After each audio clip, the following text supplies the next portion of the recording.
नमस्कार दोस्तों, स्वाध्याय मित्र चैनल में आप सभी का स्वागत है। और आज हम श्रम साधना इस पाठ का स्वाध्याय यहाँ पर लिखने वाले हैं। तो आप अगर नए हो इस चैनल को तो चैनल को सब्सक्राइब कीजिए, बेल आइकन दबाइए। तो हमने इस पाठ के सभी प्रश्नों के उत्तर यहाँ पर दिए हैं। पठनीय में प्रश्न है, महात्मा गांधी के श्रम प्रतिष्ठा और अहिंसा संबंधी विचार पढ़कर चर्चा कीजिए। महात्मा गांधी की श्रम प्रतिष्ठा और अहिंसा से जुड़े विचारों के बारे में चर्चा करते हैं। छात्र 1, महात्मा गांधी ने श्रम प्रतिष्ठा को अपने जीवन का महत्वपूर्ण हिस्सा माना था। उनका कहना था कि श्रम से ही समाज का उत्थान हो सकता है। छात्र 2, वह यह भी मानते थे कि श्रम न केवल शारीरिक बल्कि उच्चतम आत्मा के विकास में भी सहारा प्रदान करता है। उनका कहना था, श्रम का होना ही सच्चे आत्मनिर्माण का मार्ग है। छात्र 3, गांधी जी ने श्रम को मौन व्रत की भांति भी देखा, जिसमें अहिंसा के साथ श्रम का योग होता है। उन्होंने श्रम को सामंजस्य, पूर्णता और आत्म निर्माण का साधन माना। छात्र 1, सही और इससे उनका सत्याग्रह भी जुड़ा हुआ था। वे यह मानते थे कि अगर हम समाज में परिवर्तन चाहते हैं तो हमें श्रम से ही शुरुआत करनी चाहिए। छात्र 2, गांधी जी का अहिंसा के सिद्धांत से भी गहरा संबंध था। उनका मानना था कि शक्ति का सच्चा मूल्य अहिंसा में है। छात्र 3, उनका यह विश्वास था कि अहिंसा से ही सत्य और प्रेम की शक्ति बढ़ती है और इसी से समाज में परिवर्तन आ सकता है। छात्र 1, उनकी सत्याग्रह से जुड़ी अहिंसा की बातें हमें यह सिखाती है कि समस्त मानवता में एक दूसरे के प्रति सहानुभूति और समर्थन का भाव होना चाहिए। छात्र 2, हाँ, और इसी में हमें शांति और समृद्धि का मार्ग दिखता है। महात्मा गांधी ने अपने आदर्शों और यथाशक्ति श्रम प्रतिष्ठा और अहिंसा के माध्यम से एक बेहतर भविष्य की दिशा में प्रयास किया है। श्रवणीय में है, आर्थिक विषमता को दूर करने वाले उपायों के बारे में सुनकर कक्षा में सुनाइए। आर्थिक विषमता को दूर करने के लिए कई उपाय हो सकते हैं जो समृद्धि, सामाजिक समानता और विकास की दिशा में कारगर हो सकते हैं। शिक्षा का सुधार। शिक्षा को सुधारना एक महत्वपूर्ण कदम है। अधिकांश आर्थिक विषमता शिक्षा की कमी से होती है, इसलिए अधिक लोगों को शिक्षा का लाभ पहुंचाना चाहिए। रोजगार सृष्टि। सरकारों को रोजगार सृष्टि को बढ़ावा देना चाहिए ताकि अधिक लोगों को रोजगार मिले और उसकी आर्थिक स्थिति में सुधार हो। सामाजिक सुरक्षा योजनाएं। सरकारें विभिन्न सामाजिक सुरक्षा योजनाएं चला सकती है, जैसे कि बेरोजगारी भत्ता, पेंशन योजनाएं और अन्य आर्थिक समर्थन योजनाएं। सामूहिक उदारीकरण। लोगों को आपसी साथीपन और सामूहिक उदारीकरण की आवश्यकता है ताकि समाज में समानता बनी रहे, आर्थिक विषमता कम हो। उद्यमिता की प्रोत्साहन।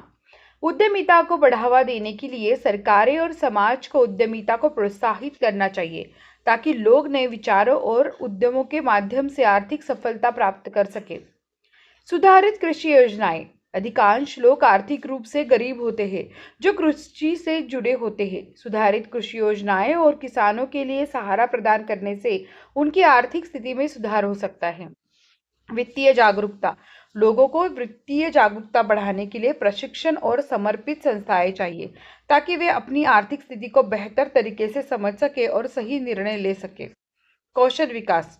लोगों को उच्चतम स्तर के कौशल विकसित करने के लिए योजनाएं चाहिए ताकि वे आर्थिक रूप से सक्षम हो और समृद्धि में योगदान कर सके। यह उपाय आर्थिक विषमता को कम करने में मदद कर सकते हैं और समृद्धि और सामाजिक विषमता समानता की दिशा में कारगर साबित हो सकते हैं। संभाषणी में वर्तमान युग में सभी बच्चों के लिए खेल कूद और शिक्षा के समान अवसर प्राप्त है विषय पर चर्चा करते हुए अपना मत प्रस्तुत कीजिए।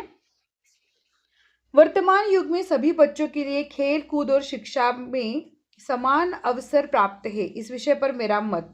हाँ, आज के युग में सभी बच्चों के लिए खेल कूद और शिक्षा के समान अवसर प्राप्त है। यह एक सकारात्मक परिवर्तन है जो समाज में हो रहा है और बच्चों को सामाजिक, शैक्षिक और खेल कूद स्तर पर बराबरी का अधिकार है।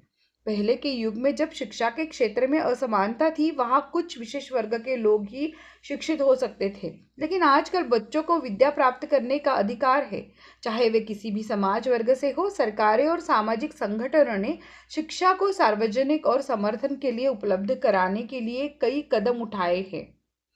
इसी रूप में खेलकूद के क्षेत्र में भी सुधार हुआ है।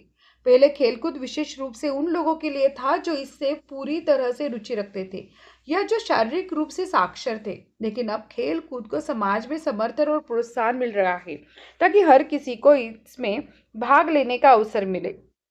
वर्तमान समय में सामाजिक संरचना और सामाजिक संजीवनी में हुई परिवर्तनों के कारण बच्चों को स्कूलों और खेल कूद संस्थानों में समानता मिलती है। यह न केवल उनके शैक्षणिक स्तर को बढ़ावा देता है, बल्कि उन्हें सामाजिक और शैक्षिक दृष्टि से भी मजबूती प्रदान करता है।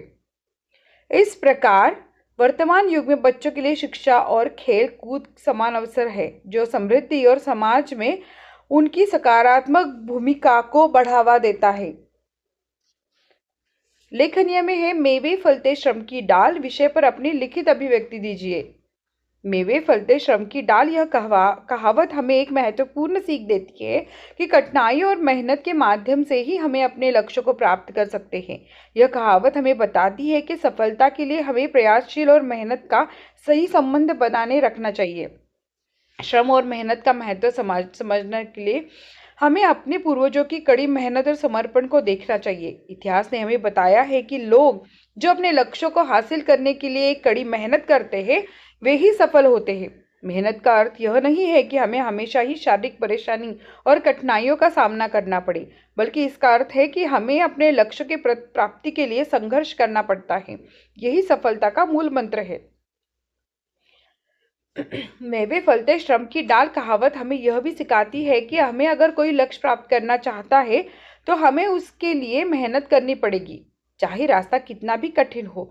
बिना किसी प्रकार के संघर्ष और श्रम के हम किसी भी बड़े लक्ष्य को प्राप्त नहीं कर सकते। इसके साथ ही यह कहावत हमें यह भी बताती है कि कभी हमें धैर्य रखना और हमें अपने मेहनती प्रयासों का परिणाम देखने के लिए समय देना चाहिए। फलते मेहनत का सफलता में योगदान करती है और हमें आगे बढ़ने का उत्साह प्रदान करती है।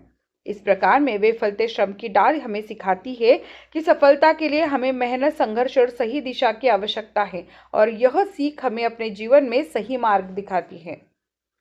स्वाध्याय है, सूचना के अनुसार कृतियाँ कीजिए। व्यापारी और उद्योगपतियों के लिए अर्थशास्त्र द्वारा बनाए गए नियम। खरीद सस्ती से सस्ती, बिक्री महंगी से महंगी। संपत्ति के दो मुख्य साधन, सृष्टि के द्रव, मनुष्य का शरीर श्रम। समाप्त हुई दो प्रथाएं, गुलाम की प्रथा, राज प्रथा। कल्याणकारी राज्य का अर्थ सब तरह के दुर्बलों को राज्य सत्ता द्वारा मदद किया जाना। प्रश्न 2 है, कृति पूर्ण कीजिए। गांधी जी द्वारा शोषण तथा अशांति मिटाने के लिए बताए गए सूत्र। पेट भरने के लिए हाथ पैर चलाना, 4 घंटे शरीर श्रम। ज्ञान प्राप्त करने और ज्ञान देने के लिए बुद्धि का उपयोग, 4 घंटे बौद्धिक काम। तुलना कीजिए, बुद्धिजीवी श्रमजीवी। बौद्धिक काम करना, अधिक आमदनी, प्रतिष्ठित एवं सुखमय जीवन। शारीरिक श्रम में आमदनी कम, प्रतिष्ठा नहीं और कष्टमय जीवन। लिखिए, दान से ये कार्य बनते हैं। अस्पताल, विद्यालय। व्यापार की कला इनसे प्राप्त होती है, विद्यालयों से और अपने साथियों एवं समाज से। प्रश्न 5 है, पाठ में प्रयुक्त इक प्रत्ययुक्त शब्दों को ढूंढ कर लिखित तथा उनमें से किन्हीं 4 का स्वतंत्र वाक्यों में प्रयोग कीजिए। उत्तर है आर्थिक, बौद्धिक, श्रमिक, सामाजिक, प्राथमिक और प्राकृतिक। आर्थिक, हमारे देश के दलित समाज के लोगों की आर्थिक दशा शिक्षा के अधिकार से सुधर रही है। श्रमिक, हमारे देश की बहुसंख्यक आबादी श्रमिक कार्य करती है। सामाजिक, मनुष्य सामाजिक प्राणी है। बौद्धिक, शतरंज खेलने से विद्यार्थियों का बौद्धिक विकास तेज होता है। प्रश्न 6 है, पाठ में कुछ ऐसे शब्द हैं जिनके विलोम शब्द भी पाठ में ही प्रयुक्त हुए हैं। ऐसे शब्द ढूंढकर लिखिए। हार्ड, मांस, प्रत्यक्ष अप्रत्यक्ष, देश विदेश, हाथ पैर, स्वार्थ परार्थ, अमीर गरीब। अभिव्यक्ति में प्रश्न है, समाज परोपकार वृत्ति के बल पर ही ऊंचा उठ सकता है। इस कथन से संबंधित अपने विचार लिखिए। उत्तर है, हमारे शास्त्रों में परोपकार को बहुत महत्व दिया गया है। पेड़ों में फल लगना, नदियों के जल का बहना परोपकार का ही एक रूप है। इसी तरह सज्जन व्यक्तियों की संपत्ति और इस शरीर को भी परोपकार में लगा देने के लिए कहा गया है। हमारे समाज में गरीब अमीर हर प्रकार के व्यक्ति होते हैं। उनके लोग ऐसे हैं जिन्हें भरपेट भोजन नहीं मिलता, और कुछ लोग ऐसे हैं जिनके पास इतनी संपत्ति है कि उन्हें स्वयं इसकी पूरी जानकारी नहीं है। मनुष्य में परोपकार की प्रवृत्ति जन्मजात होती है।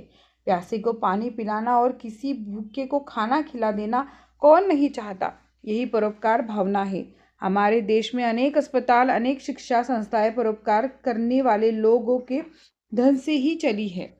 समाज के कमजोर वर्ग के लिए तरह तरह की संस्थाएं काम कर रही है। इनका संचालन दान अथवा सहायता के रूप में प्राप्त धन से ही हो रहा है। हर युग में समाज के उत्थान के लिए परोपकारियों का सहयोग प्राप्त होना रहा है। यह सहयोग किसी तरह मिलता रहना चाहिए, तभी हमारे समाज का उत्थान होगा।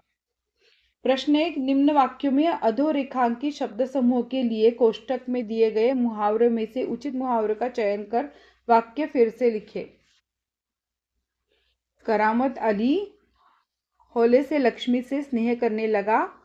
वाक्य, करामत अली होले से लक्ष्मी पर हाथ फेरने लगा। सार्वजनिक अस्पताल का ख्याल आते ही मैं भयभीत हो गया। तो इसके लिए वाक्य है, सार्वजनिक अस्पताल का ख्याल आते ही मैं कांप उठा। तीसरा प्रश्न, क्या आपने मुझे अपमानित करने के लिए यहाँ बुलाया था। वाक्य, क्या आपने मेरी इज्जत उतारने के लिए यहाँ बुलाया था। सिरचन को बुलाओ, चापलूसी करता हुआ हाजिर हो जाएगा। वाक्य, सिरचन को बुलाओ, दुम हिलाता हुआ हाजिर हो जाएगा। 5, पंडित बुद्धिराम काकी को देखते ही क्रोध में आ गए। वाक्य, पंडित बुद्धिराम काकी को देखते ही तिल मिला उठे। प्रश्न है, निम्नलिखित मुहावरों का अर्थ लिखकर उनका अर्थपूर्ण वाक्य में प्रयोग कीजिए। गुजर बसर करना अर्थ है जीविका चलाना। वाक्य, पंडित घनश्याम किसी तरह गुजर बसर कर रहे थे। गला फाड़ना अर्थ है ऊंची आवाज में बोलना। वाक्य, बेटे ने पिता से कहा, मैं आपकी बात सुन रहा हूं, आप नाहक गला फाड़ रहे हैं। कलेजे में हुक उठना अर्थ है कसक होना। वाक्य, सेठ लखूमल जब भी जवान बेटे की हत्या की बात याद करते हैं, उनके कलेजे में हुक उठती है।